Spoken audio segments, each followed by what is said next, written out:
In a world fueled by technology, computers serve as gateways to endless knowledge. They enhance communication, bridging distances through instant messaging and video calls. Creativity thrives in digital art and music production, while businesses streamline operations for efficiency. As integral tools for education, they unlock new learning avenues. Embracing this digital age empowers innovation, making computers indispensable in shaping our future. Hello everyone, welcome to my YouTube channel. In this video, we are going to start a new topic, computer architecture and organization. Computer architecture से हमारा मतलब computer के design और computer की structure से है, जो computer के हार्डवेयर और सॉफ्टवेयर के इंटरेक्शन को डिफाइन करता है। इसके अंदर ये समझाया जाता है कि हमारा CPU, हमारी मेमोरी और हमारी इनपुट आउटपुट डिवाइस कैसे एक दूसरे के साथ मिलकर काम करते हैं। तो सबसे पहले हम एक सबसे इम्पोर्टेंट टॉपिक से स्टार्ट करेंगे, सिस्टम बस। सिस्टम बस हमारे पास एक पाथवे होता है जो CPU, memory, input output device के बीच कंट्रोल सिग्नल्स को ट्रांसफ़र करता है। तो यहाँ पे हमारे पास बस क्या है? Bus is a collection of communication lines between component of computer. और what are the components? CPU, memory and input output devices. इस बस की हेल्प से ही हमारे पास जो बसेस होती है, उन्हीं की हेल्प से ही हमारे जो डिफरेंट कंपोनेंट्स हैं वो ईजिली और वेरी इफेक्टिवली एक दूसरे से कम्युनिकेट कर सकते हैं।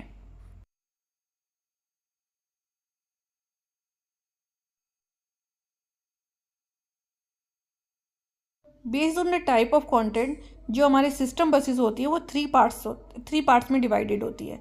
तो जो सबसे पहले वाली जो हमारी बस होती है वो हमारे पास एड्रेस बस होती है, जो हमारे पास हमारी मेमोरी के एड्रेस को डिफाइन करती है।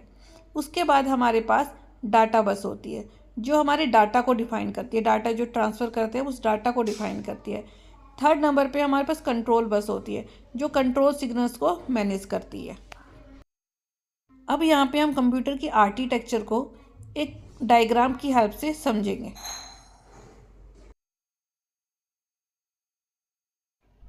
सबसे पहले हमारे पास CPU होता है, सेंट्रल प्रोसेसिंग यूनिट।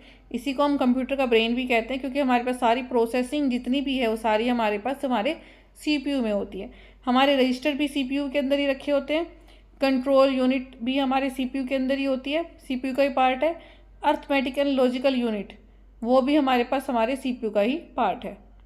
ठीक है, अब हमारे पास सारा जो भी प्रोसेसिंग का काम है वो कौन संभालता है? हमारा CPU। उसके बाद हमारे पास आती है हमारी मेमोरी।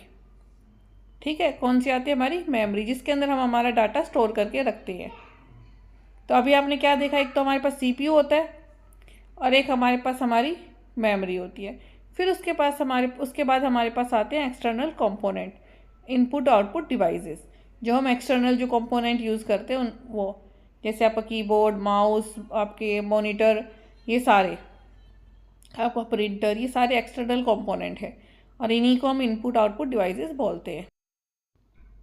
मान लीजिए CPU को कोई डाटा राइट करना है या फिर रीड करना है, तो CPU को ये पता होना चाहिए कि उसको डाटा कहाँ से लेना है मेमोरी में से और कहाँ पे जाके उसको डाटा स्टोर करना है। तो ये सारा काम हमारे पास कौन करता है? एड्रेस बस। ये सारा काम हमारे पास कौन करता है? एड्रेस बस करती है। वो CPU को बताती है कि आपको कहाँ पे डाटा स्टोर करना है और कहाँ से आपको डाटा को रीड करना है। एड्रेस बस हमारे पास यूनी डायरेक्शनल होती है। ठीक है, ये ध्यान रखना है कि हमारे पास एड्रेस बस क्या होती है? यूनी डायरेक्शनल होती है। और सबसे मेन पॉइंट इसका ये है कि एड्रेस बस की विड्थ से हम पता कर सकते हैं कि हमारी जो मेमोरी है उसकी कितनी कैपेसिटी है। ठीक है, नेक्स्ट हमारे पास आती है डाटा बस। ठीक, कौन सी आती है? डाटा बस। ये हमारे पास एक एक्चुअल पाथवे होता है, जिसकी वजह से हमारे पास हमारे जो CPU है, मेमोरी है और जो हमारे पास एक्सटर्नल कंपोनेंट है उनके बीच में डाटा का ट्रांसफ़र होता है। ठीक है, और सबसे मेन पॉइंट इसमें क्या है? ये बाई डायरेक्शनल होती है। ओके, हमने अभी एड्रेस बस को पढ़ा था, वो यूनी डायरेक्शनल थी, और जो ये डाटा बस है हमारी, ये हमारी क्या है? बाई डायरेक्शनल है। ठीक है, ये क्या है? बाई डायरेक्शनल है। थर्ड नंबर पे हमारी आती है कंट्रोल बस। कंट्रोल बस भी हमारी क्या है? यूनी डायरेक्शनल है। ये कंट्रोल सिग्नल्स को मैनेज करती है। अभी हमने देखा हमारी एड्रेस बस और कंट्रोल बस हमारी यूनिडायरेक्शनल है, ओनली डाटा बस जो है वो हमारी बाई डायरेक्शनल है। एक मेन पॉइंट और है डाटा बस के बारे में, वो ये है कि डाटा बस की विड्थ से हमें पता चलता है कि सीपीयू की वर्ड लेंथ कितनी है। एड्रेस बस से हमें मेमोरी की कैपेसिटी का पता चलता है और डाटा बस की विड्थ से हमें सीपीयू के वर्ड लेंथ का पता चलता है। ठीक है। और थर्ड जो कंट्रोल बस है वो हमारे पास सिग्नल जो होते हैं कंट्रोल सिग्नल्स को उनको मैनेज करने का काम करती है। मेन ये भी है कि आपको इतना पता होना चाहिए कि बाई डायरेक्शन और यूनी डायरेक्शन कौन सी है। तभी मैंने पीछे बताया है कि एड्रेस बस और कंट्रोल बस ये दोनों हमारी यूनी डायरेक्शनल है और जो डाटा बस है वो हमारे पास हमारी बाई डायरेक्शनल है। तो इस आर्किटेक्चर इस डायग्राम से आपको अच्छे से समझ में आ गया होगा कि हमारे पास किस तरीके से सीपीयू, मेमोरी और एक्सटर्नल कंपोनेंट के बीच में बसेस काम करती है। एड्रेस बस सीपीयू को बताती है कि आपको कहाँ पे डाटा स्टोर करना है और कहाँ से आपको मतलब मेमोरी लोकेशन के बारे में बताती है, कहाँ से आपने डाटा लेना है और कहाँ पे आपने डाटा स्टोर करना है मेमोरी के अंदर। हमारी जो हमारी डाटा बस है वो डाटा ट्रांसफ़र का काम करती है, डाटा को ट्रांसफ़र करती है। उसके बाद कंट्रोल बस है वो हमारे सिग्नल्स को कंट्रोल करती है। तो हमने बहुत ही अच्छी से हमने इसकी आर्किटेक्चर को समझ लिया है।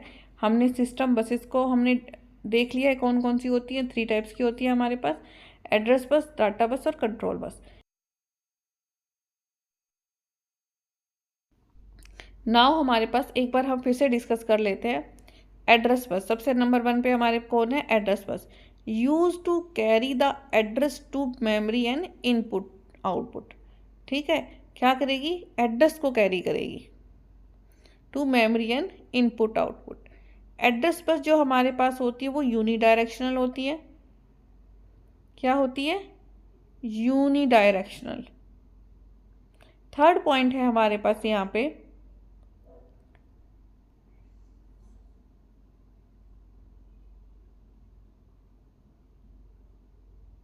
based on width of a address bus we can determine the capacity of a main memory। ये तो मैंने आपको बता दिया कि जो एड्रेस बस की विड्थ होगी ना उसके हिसाब से आप बता सकते हो कि हमारे मेन मेमोरी की कैपेसिटी क्या है। मान लीजिए आपकी 16 बिट की है या जितने भी जो भी आपका बस का साइज वो है, ठीक है, उससे आप डिटरमाइन कर सकते हो मेन मेमोरी की कैपेसिटी को। नेक्स्ट हमारे पास आती है हमारी डाटा बस। अब हम डाटा बस के बारे में थोड़ा डिस्कशन कर लेते हैं। डाटा बस हमारे पास हमें पता है कि डाटा को ट्रांसफ़र करने के लिए काम आती है हमारे पास। डाटा बस के हिसाब से हम डाटा को ट्रांसफ़र करते हैं। Use to carry the data between the CPU, memory and हमारे पास इनपुट आउटपुट, हमारे पास जो डिवाइसेस होती है उनके बीच में। ठीक है। और जो हमारे पास डाटा बस होती है वो हमारी बाई डायरेक्शनल होती है। क्या होती है? By directional. एक डाटा बस ये जो हमारी बाई डायरेक्शनल होती है। अदरवाइज हमारी एड्रेस बस और जो हमारी कंट्रोल बस है वो बहुत हमारी यूनी डायरेक्शनल होती है। अब इसके बाद हमारे पास नेक्स्ट पॉइंट हमारा है based on width of a data bus we determine word length of a CPU.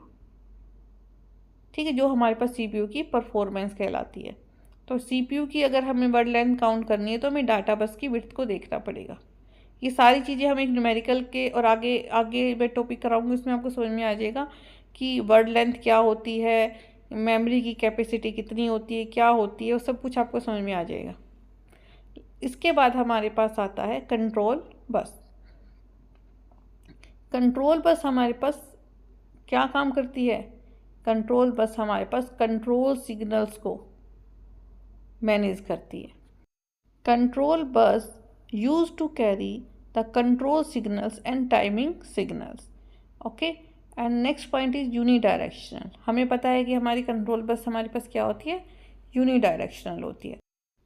Next point हमारे पास है control signal indicate type of operation and timing signal use to synchronise the memory and input output operation with a CPU clock. ठीक है, ये सब आपने देख लिया कि हमारे पास सिस्टम बस 3 पार्ट्स में डिवाइडेड होती है, एड्रेस बस, डाटा बस और कंट्रोल बस। Thank you.